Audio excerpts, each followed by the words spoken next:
গ্রামে এক গ্রাম ছিল, আর এই গ্রামবাসীদের প্রধান জীবিকা ছিল গো নির্ভর।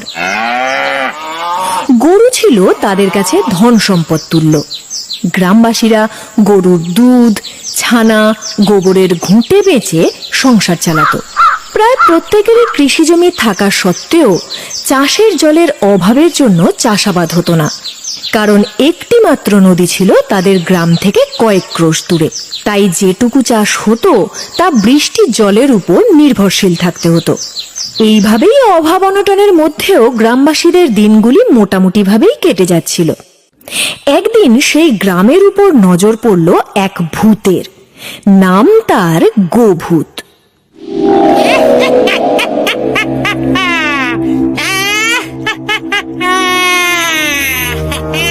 আমি হলাম গোভূত।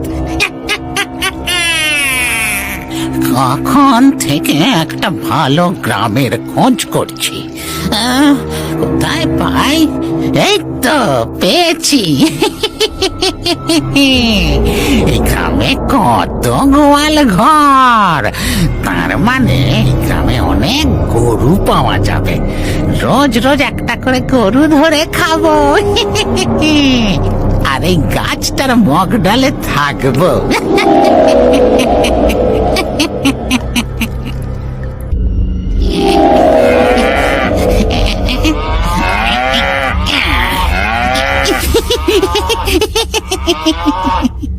আরে এখানে তো আমার 3টে গরু ছিল, এখন দেখছি 2টো গরু। কে আমার গরু চুরি করে নিল রে?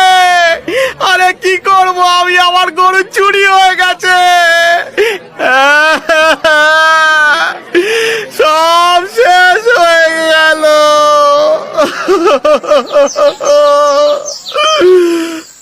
ওরে আমার গরু কে চুরি করে নিল রে? আমার 3টে গরু ছিল, এখন মাত্র 2টো গরু পড়ে আছে। আমার সর্বনাশ হয়ে গেল রে। এখন আমি কি করব আমি? আমার সব শেষ হয়ে গেল আমার। সত্যিই তো পিরু গোয়ালা, তোমার 3টে গরু ছিল, এখন মাত্র 2টো পড়ে আছে। কে চুরি করলো বলো তো? এমন ঘটনা এই গ্রামে আগে তো কখনো ঘটেনি বাপু। আগে ঘটেনি, কিন্তু এখন তো ঘটে গেল পুরোহিত মশাই। আমার ওই গরু রোজ 7-8 লিটার করে দুধ দিত। হায় হায়, সব শেষ হয়ে গেল, আমার সব গেল।